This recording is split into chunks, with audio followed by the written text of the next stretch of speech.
Olá, estamos começando mais um FluaCast, o nosso podcast em vídeo da Flua.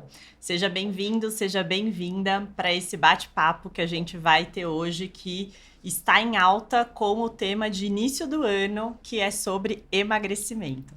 Mas antes de começar, eu quero agradecer aí em especial a produtora Clap.me, que nos recebe aqui e disponibiliza esse espaço incrível para a nossa gravação de hoje.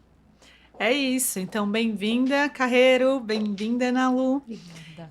A gente hoje está aqui com duas nutricionistas, três, se me incluir, Três. para a gente discutir, conversar um pouco sobre o que a Lê já adiantou, que é a parte de emagrecimento. Acho que esse tema tão atual e tão do começo do ano, para a gente falar, então, para quem quer emagrecer de uma forma definitiva. Acho que essa é a nossa intenção hoje de conversar aqui hoje, certo? Então, Ale, vamos começar com toda a sua experiência, acho que na parte de comportamento alimentar, toda a sua bagagem que você traz, né, da USP, do Grupo Fleury, das formações de comportamento alimentar também do Oswaldo Cruz. Por que o começo do ano ele parece despertar tanta urgência para emagrecer? Bom, eu acho que em primeiro lugar é aquele início, né, e as nossas promessas famosas do ano novo. Então existe aquela expectativa e uma sensação de um recomeço, né, uma nova oportunidade para você realizar os seus desejos e os seus sonhos aí nesse próximo ano. Então existe toda essa expectativa mesmo de começo. E geralmente vocês acham que isso é uma coisa que aparece uma urgência, assim, bem alguma coisa nesse sentido ou não? Assim, vocês acham que a pessoa vem com a expectativa de vir ao longo do ano com esse emagrecimento ou ela quer alguma coisa para ontem?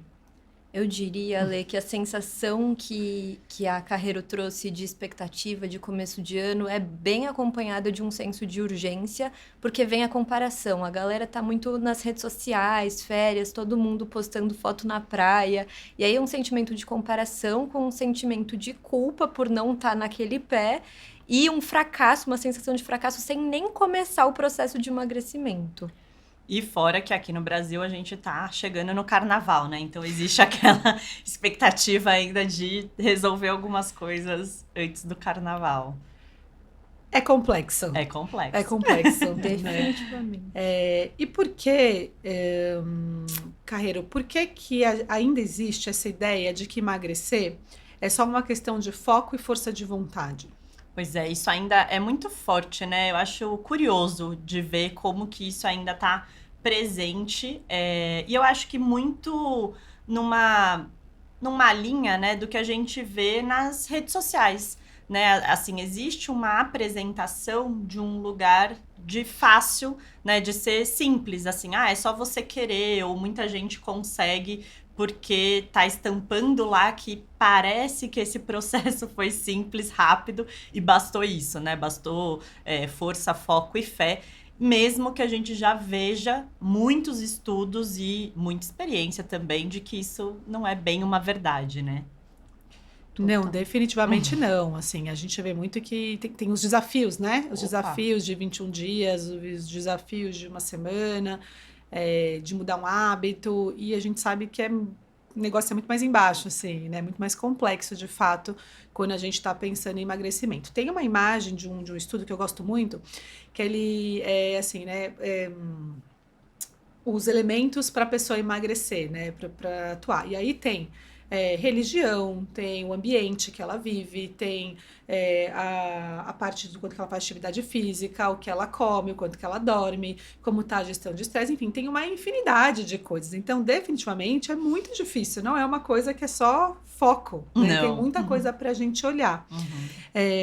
E aí, entra num lugar, né, Nalu, assim, que é complicado da gente... as pessoas colocam muito hoje o emagrecimento como sinônimo de saúde. E aí fala um pouco disso, assim, eu posso afirmar hoje que emagrecer é sinônimo de saúde?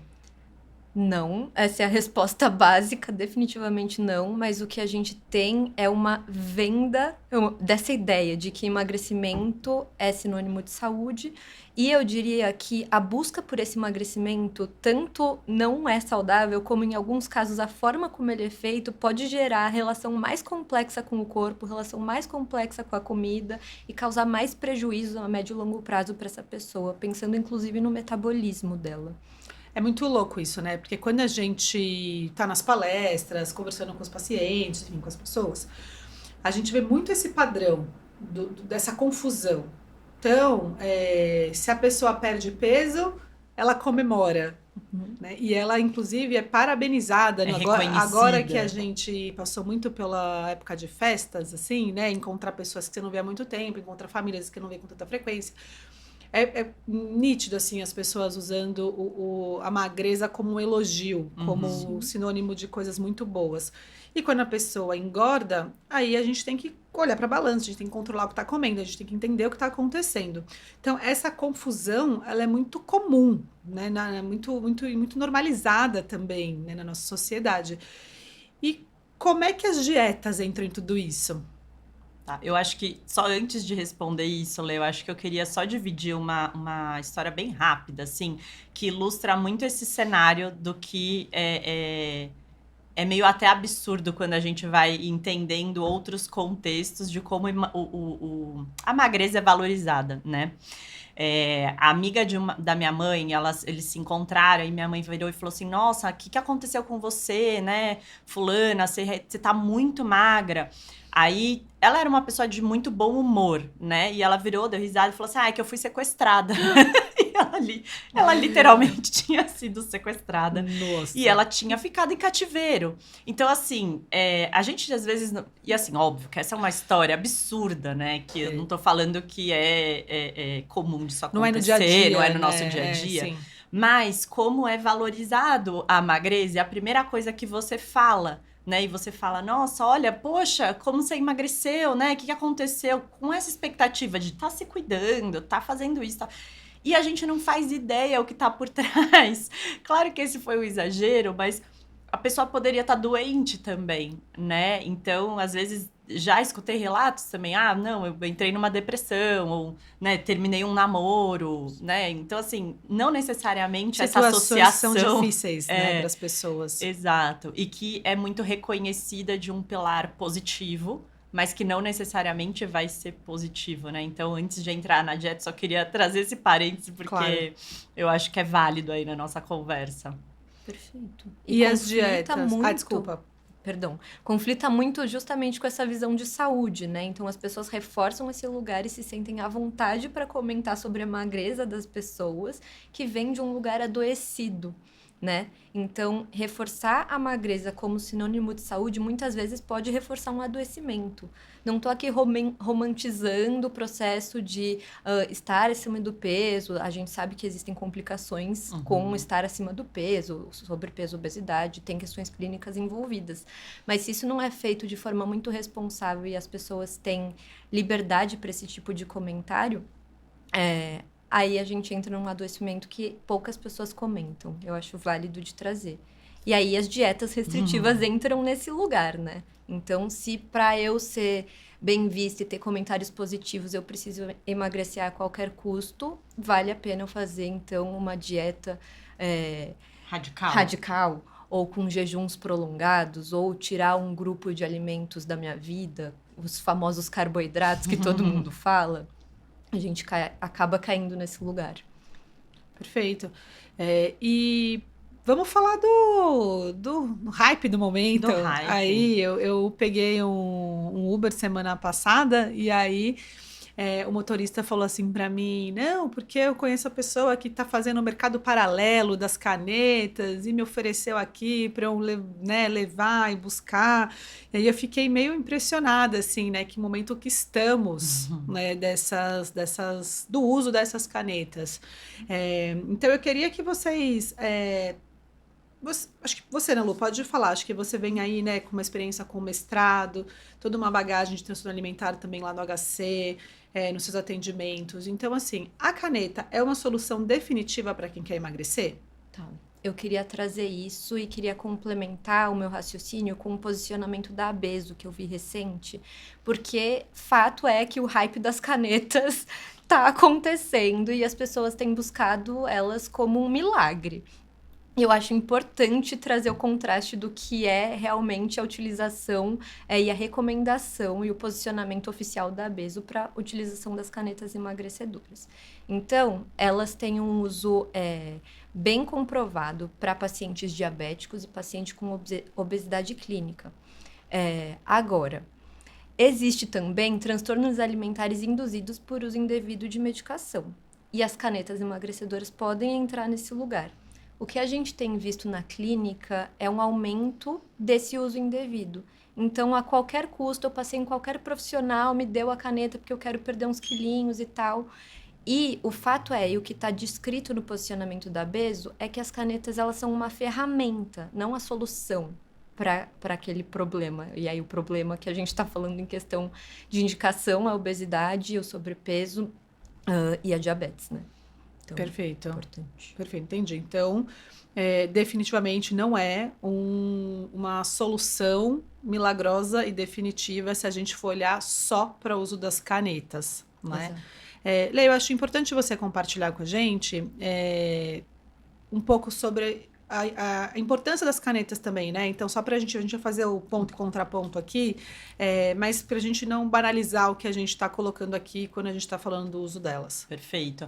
Eu acho que realmente é bem importante a gente reconhecer casos que elas podem ser necessárias, né? Então, como a Ana Lu até trouxe, assim, ela é uma ferramenta que ela pode ser utilizada sim, mas até esse posicionamento da Abeso, ele coloca que ela tem que ser utilizada dentro de um contexto de cuidado, né? Então, o que eu tô querendo dizer nesse contexto de cuidado? Que você também vá olhando para a causa daquela, né, obesidade ou da diabetes ou daquele cenário.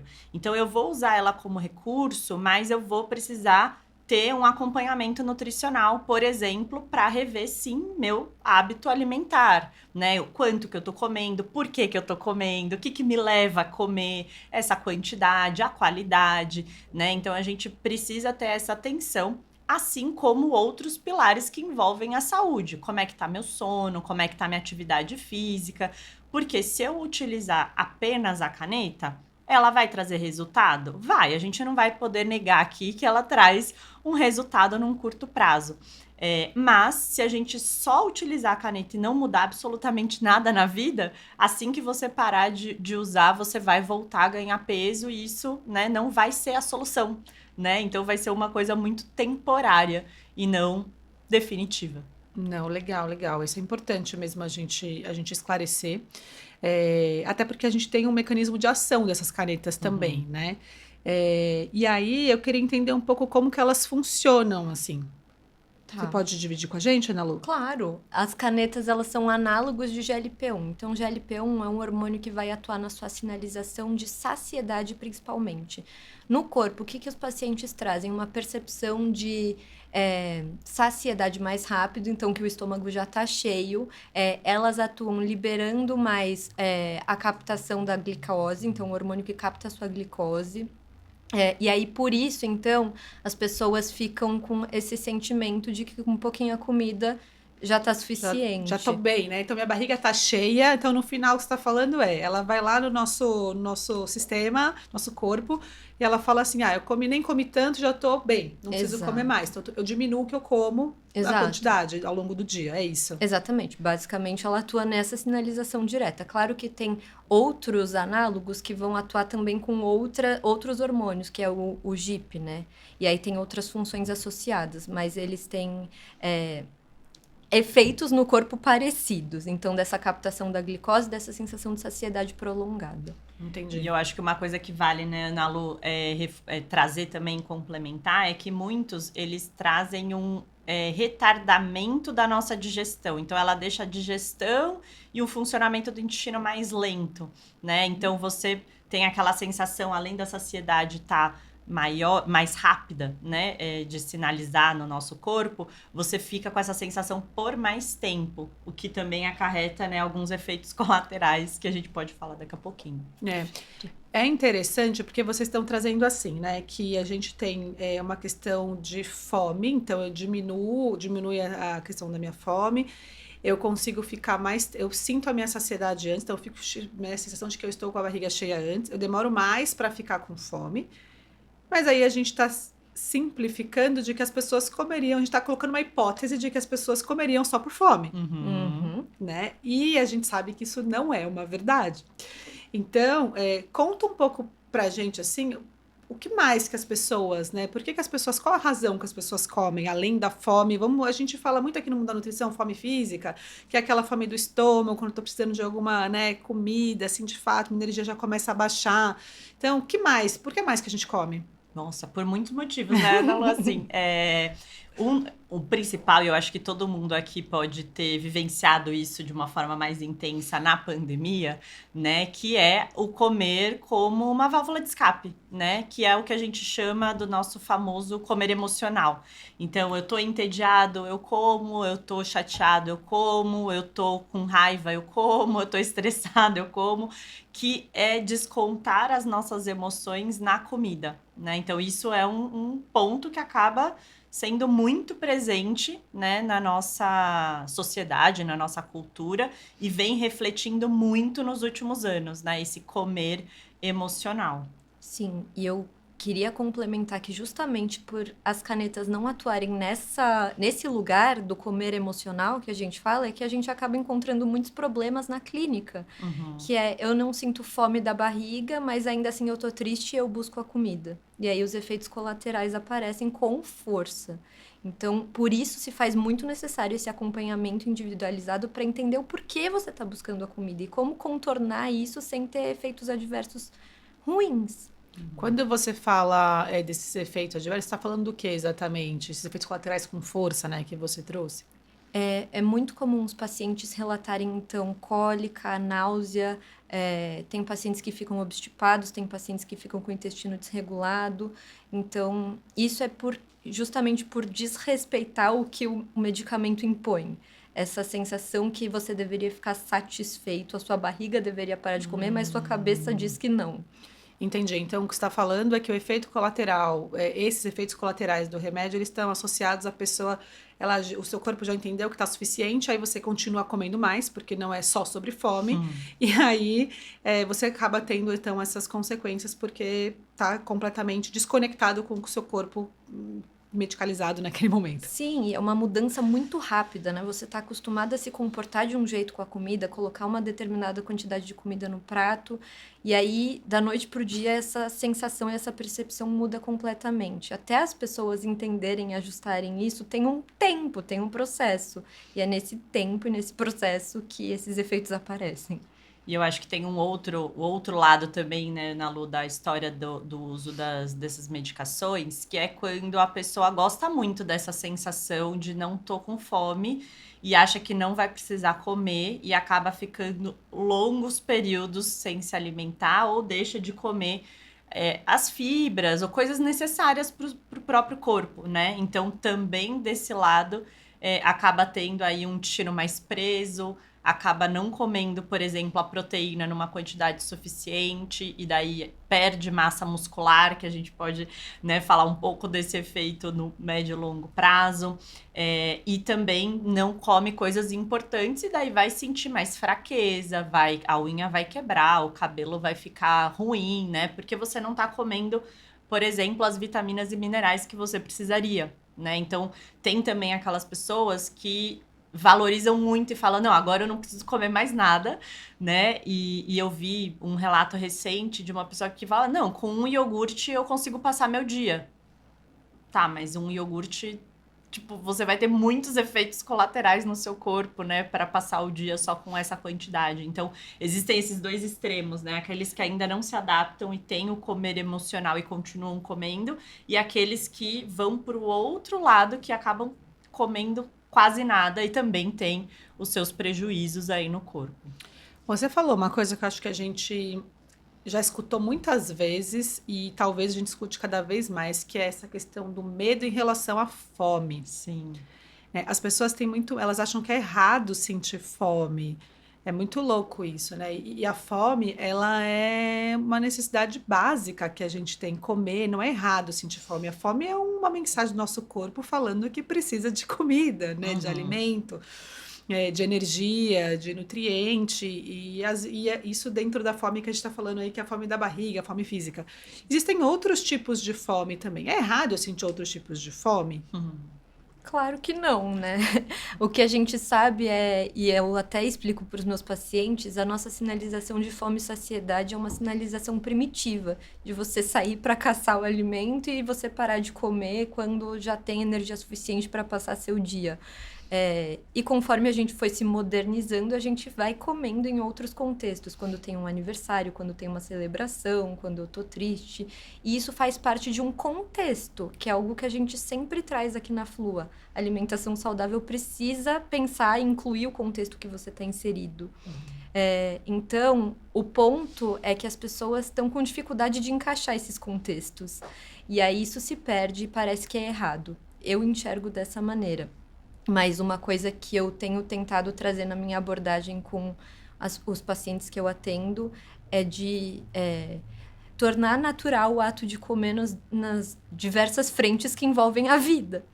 Esse é um ponto muito importante. E uma associação que eu gosto muito é da história da respiração.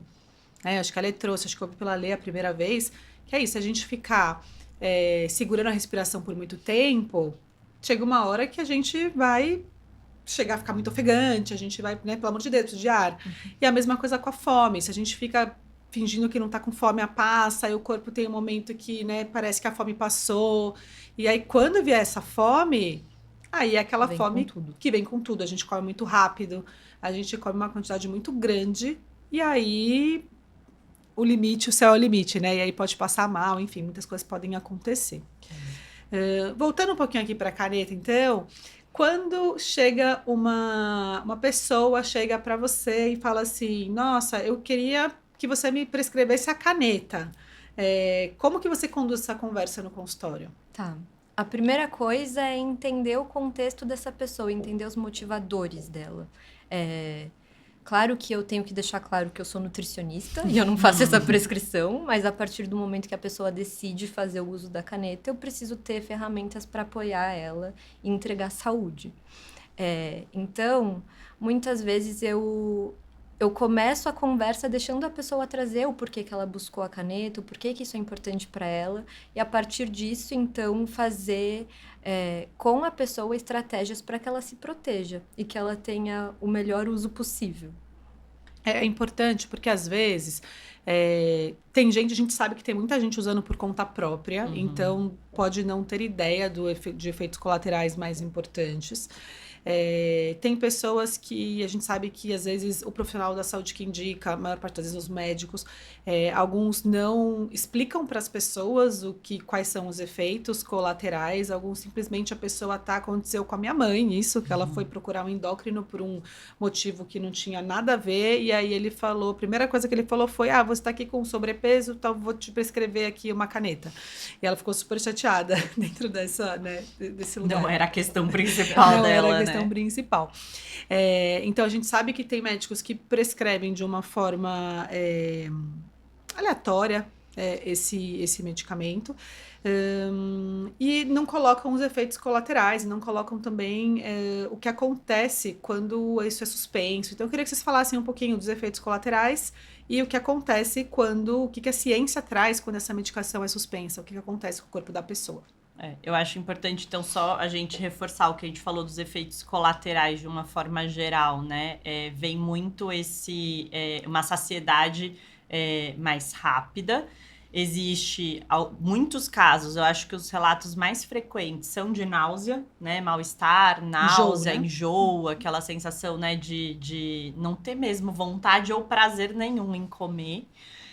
Existem casos de dor de cabeça, então pode acontecer a dor de cabeça e essa questão que pode ou você ir para um lado, né, de soltar o intestino ou pode ir para um lado de prender o intestino muito, né? Então, de ficar realmente num desconforto, né, muito grande com essa questão intestinal.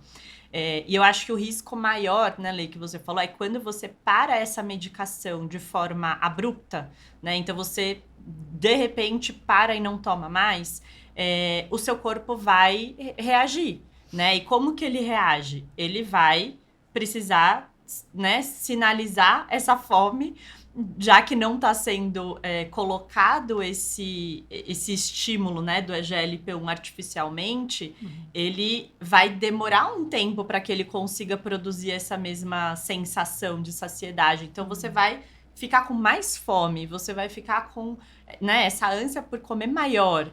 Então, acaba tendo um efeito rebote aí, né? Se é que eu posso dizer rebote. Sim, existe mesmo essa questão do efeito rebote. Inclusive, saiu um estudo num jornal de medicina que chama JAMA, em 2024, falando de um protocolo de conduta nutricional para proteger os pacientes em uso de canetas emagrecedoras. E aí ele coloca alguns pilares. Então, o primeiro deles é o consumo adequado de proteína, para proteger o paciente de uma sarcopenia, que é a perda de massa muscular, porque a pessoa não tem fome para comer a quantidade necessária de proteína, não tem disposição por conta da quantidade de energia, isso pode acontecer. Garantir que ela tenha o mínimo de energia e, dentro dessa energia compatível com a vida, ela consiga fazer as refeições sem se sentir estufada, por isso um fracionamento dessas refeições é bastante importante. Garantir o consumo de carboidratos complexos, daí estamos falando das fibras também, pensando na motilidade intestinal, que foi uma questão que a Lê trouxe. Então, para o intestino funcionar de forma saudável, ele precisa de um consumo de fibra. E junto com o consumo de fibra, o último pilar é a ingestão de líquido. Isso precisa ser bem amarradinho e abraçado para essa pessoa ter esse emagrecimento de forma saudável e sustentável. Eu acho que isso que vocês trouxeram é importante, né? Porque quando a gente está falando de um lado sinalização, o entendimento da pessoa, na verdade, em relação à fome e as coisas que, né, a vontade dela comer. A gente está falando de uma mudança de metabolismo do corpo, porque embora, né, essa diretriz do JAMA aí que você está trazendo, né, em relação a esse uso, esse consumo desses alimentos, da questão da proteína, a gente sabe que tem uma perda de massa magra grande quando a gente tem uma perda de peso muito grande, rápida. A gente sabe que não tem como não perder massa magra, junto com gordura. E aí, quando a pessoa para esse medicamento, ela volta a comer o que ela comia, ou até come mais do que ela comia antes, e se ela não reviu nenhum hábito, e se ela não está fazendo atividade física, principalmente musculação, que é o exercício que faz a gente ganhar massa muscular, principalmente, ela vai ganhar esse peso todo em gordura. Sim. E aí, a cada ciclo que ela vai fazer desse processo, seja usando medicamento, alguma dieta, alguma coisa, ela vai ficar com o metabolismo cada vez mais lento. Então, o resultado final desse processo vai na contramão do que ela gostaria. Total. Né? Todo mundo chega e fala, eu quero saber como eu acelero o metabolismo. E aí, vai justamente pro lado contrário. Cada ciclo vai diminuindo isso. Então, isso é muito complicado, né? Ainda mais o uso quando ele não tem a indicação ou quando ele é feito de forma muito pessoal. Por isso que eu acho que vale, né, Lê, a gente reforçar que, primeiro, a gente não está aqui sendo contra o uso, né, das medicações ou de ferramentas que apoiem o emagrecimento, porque a gente sabe que muitas pessoas precisam mesmo desse cuidado, né? O ponto mais importante aqui que a gente tem que trazer é como fazer isso de maneira cuidadosa, né? E fazer isso de forma cuidadosa buscar um profissional. Primeiro, se ele vai receitar a caneta ou qualquer medicação, precisa ser um médico que trabalhe com isso, né? Então, não dá para ser só por ser um médico, ele pode fazer a prescrição e acabou. Até pode, né? Mas não é a pessoa mais aconselhável para fazer isso de forma estruturada. Então, procure um profissional que trabalhe com isso. e que não seja seu único recurso, porque é o que a gente falou, se não tiver o cuidado, como a Ana Lu trouxe, de forma, né, com a proteína, com as fibras, com a hidratação, com o comer emocional, né, que é a causa raiz ali, muitas vezes, né, do impulso que essa pessoa está indo a comer, se não fizer atividade física para preservar a massa muscular, enfim, são muitas etapas e cuidados de uma visão mais global e integral da pessoa para que isso funcione de uma maneira mais sustentável, né? Então, eu acho que isso acaba sendo mais importante para a gente trazer dentro desse cenário que está aí, né, em alta, do uso indiscriminado mesmo dessas medicações. Exato. Isso a gente está falando, fez um recorte, né, da caneta, mas tem outras formas também que as pessoas tentam emagrecer e tem esse efeito parecido de perder peso muito forte e tal, e muito rápido, e aí perder massa muscular também, depois você ganhar o peso. Então, Ana Lu, conta pra gente, assim, como que mais que as pessoas fazem além, né, que são parecidos, que a gente não é exatamente a mesma coisa, mas que pode ter um efeito parecido. Tá. O que a gente escuta e o que é muito comum, então, uma pessoa que lançou mão de jejuns prolongadíssimos para, então, não vou ingerir nenhuma comida, nenhuma caloria e assim eu emagreço, sem pensar no que você está perdendo. Ou então cortar determinados grupos de alimentos, tirar o carboidrato, dieta low carbs da vida, ou dietas extremamente restritivas, com uma quantidade de calorias muito inferior do saudável, do adequado e do seguro até para perda de peso. Então, isso é o que mais aparece na prática e pode ter efeitos tão prejudiciais quanto o uso indevido de uma caneta emagrecedora. O jejum, eu acho que tem algumas pessoas que acordam muito cedo, tem pessoas que realmente não têm muita fome de manhã, que tá tudo bem não tomar um café da manhã, ou a pessoa que acorda às 4 da manhã, ela vai ter fome lá por umas 8, 9 horas.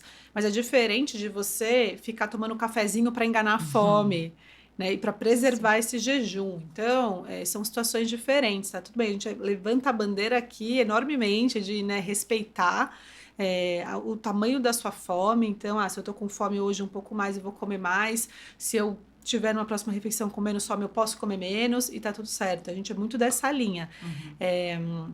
Mas o que a gente tá falando aqui é de ficar forçando essa situação.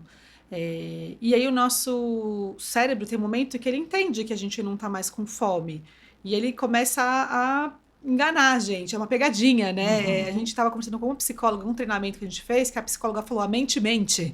Não foi isso que ela falou? Sim. E aí, então, em alguns momentos, é isso, ele engana a gente para preservar e depois vem aquela fome que a gente comentou, aquela fome enorme. Então, uma coisa é eu, de fato, não sentir fome, a outra coisa é eu enganar a fome e a outra coisa é eu não perceber a fome.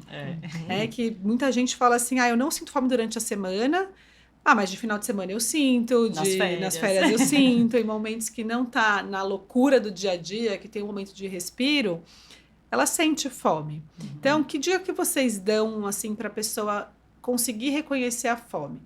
Eu diria que, em primeiro lugar, é o que você trouxe de você ficar confortável em sentir fome, né? Entender que, assim, não tem problema nenhum você sentir fome, pelo contrário, né? É uma estratégia do nosso corpo para que a gente consiga buscar energia. Fora isso, é de fato você buscar perceber o que o seu corpo sinaliza um pouco antes das suas refeições tradicionais, né? Então, assim, eu tô acostumada a fazer café da manhã, almoço, lanche, jantar. Para um pouquinho, 2 minutos que seja, dá uma respirada e tenta perceber o que seu corpo tá sinalizando, né? Então, pode ser, tem gente que percebe o estômago roncando, pode ser uma leve dor de cabeça, dependendo das horas, né, que você já tá aí em jejum, pode ser aquele bafinho, né, de fome, ou aquele, nos técnicos a gente fala, aquele hálito cetônico, né, que também já é um sinal de fome. Então, busca reconhecer, né, ou até você sentir, você fala, comeria qualquer coisa. Eu gosto muito da pergunta, né, que fala assim, eu comeria um ovo cozido, né, ou até uma, sei lá, uma alface, uma maçã. Alimento coringa, né? Um alimento que seja coringa, que você, se não tá com fome, talvez você não coma, mas com fome, você fala, acho que ia ser gostoso, né? Então, vá se perguntando, né, Ana Lu? Não sei se você quer complementar alguma coisa também. Não, tô super de acordo. Eu acho que ampliar esse olhar de que a fome é ou zero fome ou muita fome. A gente tem essas nuances e essas gradações ao longo do tempo. Então tá tudo certo você não ter fome no seu café da manhã. Agora você não ter fome o dia inteiro, eu acho que é um ponto de atenção. Se questionar, será mesmo que eu não sinto fome ou não tô reparando a minha fome? Tem Perfeito. perguntas importantes. Eu lembro que na época da pandemia, a gente estava trabalhando numa empresa que a gente tinha pegava umas saladas, tinha um negócio que tinha umas saladas num almoço de grupo lá que a gente tinha, uma salada, uma comida. Vinha saladinhas separadas e a comida. E às vezes sobravam umas saladas. E aí um dia eu acordei, eu tava super atrasada, peguei tudo trânsito errado, não sei o quê, enfim. Cheguei morrendo de fome no trabalho. E aí eu falei, nossa, esqueci até de pegar comida. Falei, deixa eu ver se sobrou alguma coisa aqui na geladeira. A hora que eu abri a geladeira, eu vi a salada às 7h30 da manhã. E eu olhei a salada e falei, nossa, que delícia. Aí eu falei, acho que eu tô com fome mesmo, porque eu olhei a salada às 7h30 da manhã, que é não como horário, nunca, né? um horário pouquíssimo provável que eu vou comer. E eu falei, é melhor eu comer mesmo. E, né, pedir alguma coisa, parar uns 5 minutos para comer, porque eu tô com muita fome. Então, às vezes, a gente se observar nessas outras situações, ou situações, né, a gente brinca, pergunta bizarra, né, da cenoura, do ovo, né, de um suco, de uma água não, porque não vai ter, mas um suco ao invés de uma bebida alcoólica, por exemplo, ou um refrigerante. Então, são lugares para a gente realmente se colocar, para a gente sair do piloto automático e começar a mudar um pouco o jeito de pensar, porque a gente ir só para o caminho do jejum, de cortar os alimentos, de só usar o remédio com o único objetivo de perder peso, claramente não é só a Lê, não é só a outra Lê, a Ana Lu, a Flua, né? Os estudos, a ciência traz pra gente, mostra que não é sustentável, que a pessoa vai ficar sem energia, vai ficar de mau humor e que vai diminuir o metabolismo dela, que não é o que ela quer, justamente o contrário. Sim. Né? Então não vale a pena, certo? Então, de acordo? Perfeito. Então tá bom. E aí, gente, eu queria entender com vocês assim, o que nenhuma caneta consegue resolver? Por que tem tanta gente que quando para de usar a caneta, volta a engordar? Acho que a primeira coisa, né, Lê, é que ela não tá ensinando você a lidar com o comer emocional de fato, né? Então, que é você conseguir identificar o que está te levando a comer. Então, a gente falou aqui já de 3 caminhos, né? Hoje, ao longo aqui da nossa conversa. A gente falou dessa fome do corpo, né? Essa fome que precisa de energia, que a gente tá, enfim, né? Precisando da comida. A gente falou de um contexto social, né? Então, de uma questão que eu saí, eu, né, tava com todo mundo, pediu alguma coisa, eu tô com fome. E a gente falou do comer emocional. Então, eu tô com uma ansiedade, eu tô estressada, eu tô cansada, né? E eu acabo indo pra comida. Além desses 3 caminhos, também existe o comer por prazer. Simples assim, né? Eu vou comer porque eu tô afim. Que é gostoso. Porque é gostoso, né? Então a gente tem muitos caminhos que nos levam a comer. E as canetas ou qualquer remédio, ele vai impactar muito numa fome física. Nesse primeiro caminho que a gente falou. Agora, se você não parar para olhar esses outros, né? Essas outras formas que podem te levar a comer, aí você não tá lidando com o contexto completo. Né? Então, não vai te ensinar, a não ser que você pare para olhar para isso e acompanhe aí esse cuidado, né? E, Ana Lu, e o que acontece com as pessoas na parte social, assim? Acho que você olha bastante para essa parte de comportamento também, né? Qual que é o impacto que tem quando a pessoa acaba usando muito esses medicamentos? E o que acontece com ela? Eu percebo muito, primeiro, um medo da exposição por descontrole. Então, eu sei que vai ter, eu não quero ir, e aí acaba gerando um isolamento social muitas vezes. Que é, putz, todo mundo vai comer pizza ou todo mundo vai no happy hour e eu não vou conseguir comer nada, então não quero que as pessoas fiquem me reparando e fica em casa. E aí existe então um prejuízo emocional importante quando a gente fala para isso, né? Quando a gente fala disso, dessa desse comer emocional. Então, a caneta vai atuar muito no impacto físico, mas o efeito indireto é o comportamento humano, como a pessoa lida com outros ambientes. Beleza, acho que a gente falou muito aqui dessa parte do que a gente acredita que por si só não funciona, mas a gente tem que trazer alguma notícia boa. É o começo do ano, não é mesmo? A E o gente que eu vou precisa. fazer, né? Então tá, tudo bem. Vocês trouxeram só o que não funciona, então estamos de acordo que não tem uma solução mágica. Mas como que a gente consegue sustentar o emagrecimento a longo prazo? É uma mudança de estilo de vida, né, Lê? Assim, não como a gente falou, primeiro, a notícia que talvez não seja a que todo mundo queira ouvir, não é uma coisa rápida, né? Mudança é um processo, né? Então, para que ela seja sustentável, a gente está falando de mudar a sua relação com a comida, né? O que você está comendo, como você está comendo, como você está fazendo as suas escolhas, né? E muitas vezes vai, de novo, um olhar integral. Então, como que eu tô dormindo, como é que eu tô me relacionando, como é que tá a minha saúde mental. Então, a gente tem que olhar vários aspectos. A boa notícia é que isso é possível, né? E não precisa olhar para todos ao mesmo tempo. Exato, não, né? Definitivamente a gente pode escolher por onde a gente quer começar. E o ideal é que a gente comece por aquilo que seja mais fácil, né? Mais fácil para você hoje, né? Quer começar pela alimentação? Ótimo, comece pela alimentação. Não quer ir pela atividade física? Tudo bem também. Então acaba sendo de fato uma construção, né, Lê, dessa mudança. E de mudanças que sejam graduais e sustentáveis. Eu acho que o foco aí é o contrário do que a gente vê muitos aplicativos indo, né? Que é se afastar um pouquinho do controle.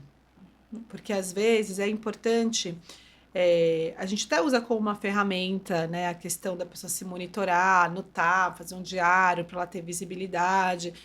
Mas isso precisa ser funcional, não dá para ser, né? Fala um pouquinho pra gente disso, né, Lu, assim, então, que o foco, acho que não é no controle, certo? Perfeito. E se não é no controle, eu diria que está justamente no acolhimento, que é o contrário. As pessoas tendo um olhar de punição com a comida, ou de julgamento, ou de controle muito rígido, se afastam do que é longevo, o que é duradouro. Quando a gente tem essa escuta, esse acolhimento e essa relação humana com a comida e com as pessoas que a gente está trocando, o processo passa a ser mais sustentável e mais duradouro. Então, é nisso que eu acredito. E eu quero só complementar, porque eu acho que é muito uma reconexão, né, Lê, assim, nossa com o nosso próprio corpo. Quando a gente está nessas regras externas muito rígidas, ou até nas medicações, você está descolando, né, um pouco do seu corpo, do seu organismo, do funcionamento. O convite é que haja uma reconexão, né? Como você falou de perceber a fome, também é perceber a saciedade, né? Também é reconhecer que às vezes eu tô cansado e eu tô buscando doce porque eu tô querendo ter uma energia extra, porque eu não dormi direito, né? Não necessariamente porque aquele doce é o que eu mais quero naquele momento, sei lá, de forma específica, né? É como uma compensação.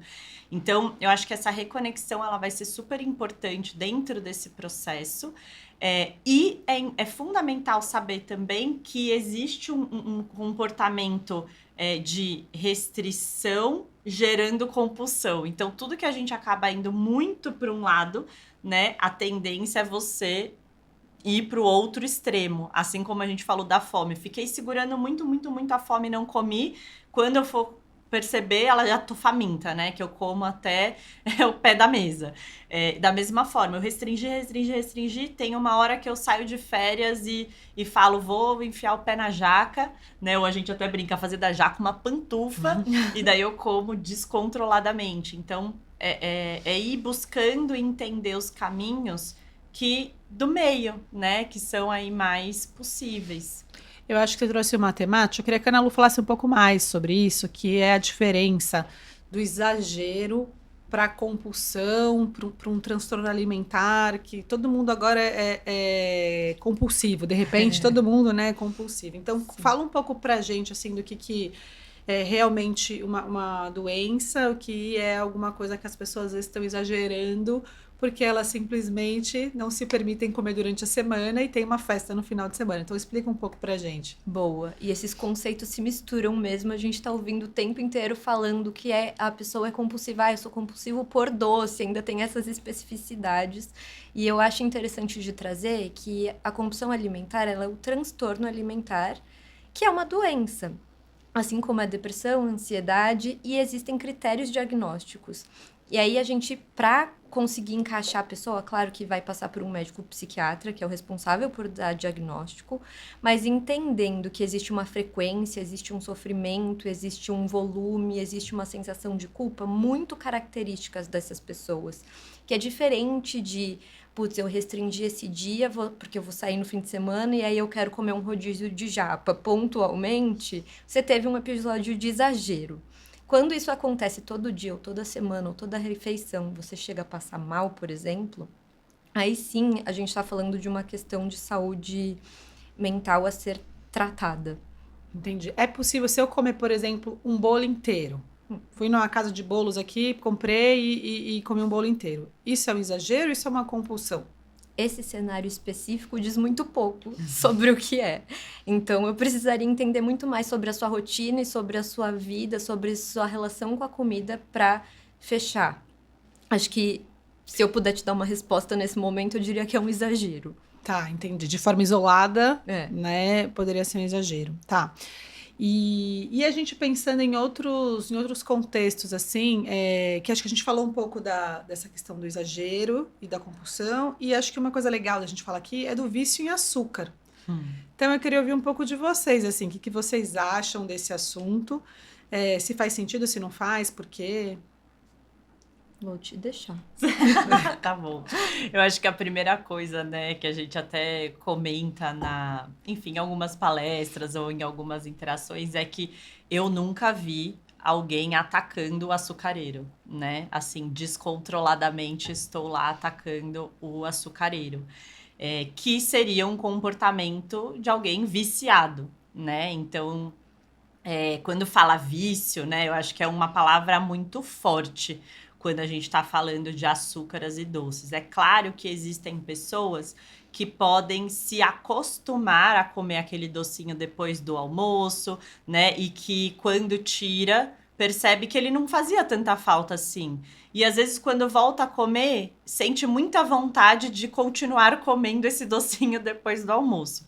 Mas isso é muito diferente da gente falar que ela é viciada. Tem uma né? dependência. Que tem uma dependência. Então, o vício, ele pressupõe um descontrole absurdo, uma abstinência se você não consumir, né? Como no caso de drogas, que isso não acontece com o açúcar, né? Então, eu acho que é importante a gente diferenciar que existem, sim, comportamentos que as pessoas podem confundir um pouquinho, que é esse, né, costume ou, enfim, de querer essa recompensa, né, do doce, Isso. versus um vício mesmo. Eu acho que o próprio sistema de recompensa que a gente tem no cérebro é um pouco disso, assim, né? Claro que a gente come alguma coisa que é gostosa, a gente quer repetir, assim como a gente pode ter qualquer estímulo que a gente vai querer repetir porque é gostoso, pode entrar nesse sistema de recompensa. Por exemplo, fazer uma atividade física que você gosta.